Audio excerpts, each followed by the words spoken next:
Change in physical and chemical property of a substance is called chemical change, and a chemical change can be confirmed by any or all of the following observations.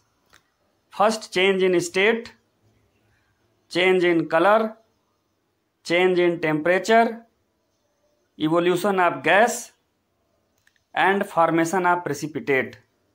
A chemical change is always accompanied by a chemical reaction. Reaction is the term used for depicting a change or transformation in which a substance decomposes, combines with other substances, or interchanges constituents with other substances. Chemical change को समझने के लिए आइए हम कुछ उदाहरणों को लेते हैं। तो यहाँ बर्निंग कोल को आप देख रहे हैं कि यहाँ पे हीट प्रोड्यूस हो रहा है और ऐश प्रोड्यूस हो रहा है। आप मिल्क से कर्ड जब जमाते हैं सॉलिड फॉर्म में वो कन्वर्ट हो जाता है। ऐसे ही आयरन मॉइस्चर के द्वारा रस्ट होकर के ब्राउन कलर का हो जाता है। यहाँ पे कलर चेंज दिखाई दे रहा है आपको। तो इस तरीके से ये तीनों केमिकल रिएक्शन के एग्जाम्पल हैं और इन केमिकल रिएक्शन को रिप्रेजेंट करने के लिए हम केमिकल इक्वेशन का यूज करते हैं। तो आइए एक एग्जाम्पल के माध्यम से हम केमिकल चेंज को, केमिकल रिएक्शन को समझने का प्रयास करते हैं। एक कॉनिकल फ्लास्क में जिंक ग्रेनुअल ले लीजिए, जिंक के दाने, और उसके ऊपर आप रबर का कॉर्क लगा करके और उसके एक एंड पर थर्मामीटर लगा दीजिए और दूसरी तरफ थर्सल फ्लास्क लगा दीजिए और इसमें 5 ml सल्फ्यूरिक एसिड आपको इसमें मिलाना है।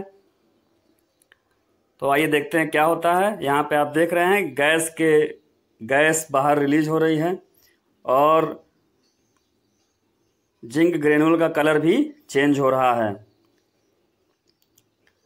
यहाँ पे आपको गैस बाहर निकलते हुए दिखाई दे रही है और यहाँ पे ये भी आपको ध्यान देने वाली बात है कि यहाँ पे टेम्परेचर भी इंक्रीज कर रहा है, जो कि आपको भी थर्मामीटर के माध्यम से उसके तापमान बढ़ने से आपको पता चलेगा। तो इससे ये पता चलता है कि एक एक्सोथर्मिक रिएक्शन यहाँ पे हो रहा है।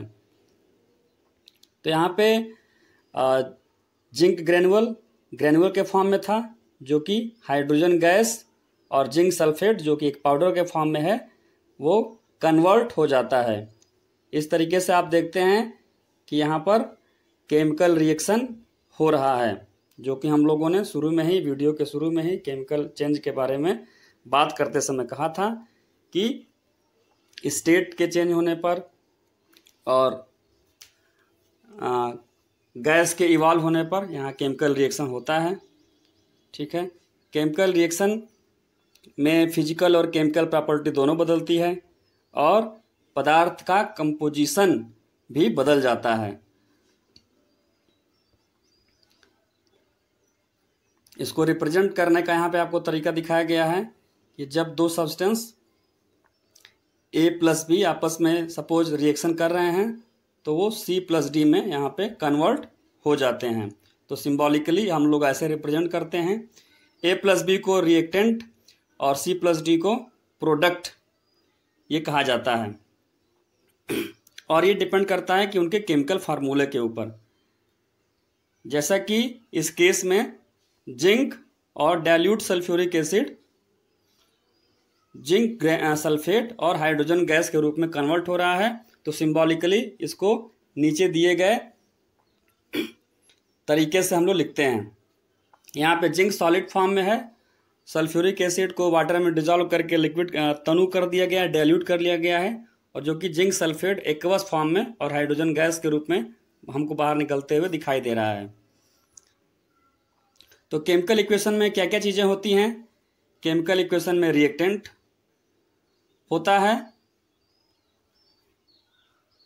तो यहाँ रिएक्टेंट कौन कौन है? तो यहाँ पे जिंक और डाइल्यूट सल्फ्यूरिक एसिड रिएक्टेंट्स हैं।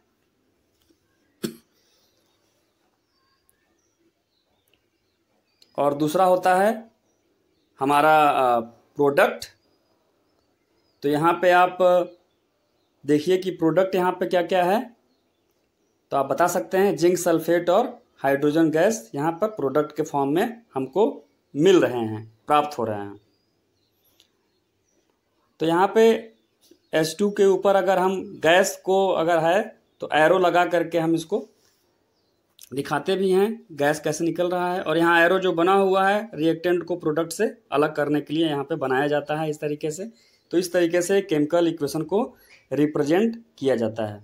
एक और एग्जांपल लीजिए, जब कार्बन या कोयले को जलाते हैं तो वो ऑक्सीजन के साथ मिल करके कार्बन डाइऑक्साइड गैस बनाता है। यहाँ पे आपको एनिमेशन के द्वारा इसको दिखाया जा रहा है, आप इसको अच्छे से समझ लीजिए किस तरीके से ये बनता है। यहाँ पे रिएक्टेंट क्या क्या होंगे, तो यहाँ पे रिएक्टेंट कार्बन और ऑक्सीजन है और प्रोडक्ट कार्बन डाइऑक्साइड हमको यहाँ पे प्राप्त हो रहा है।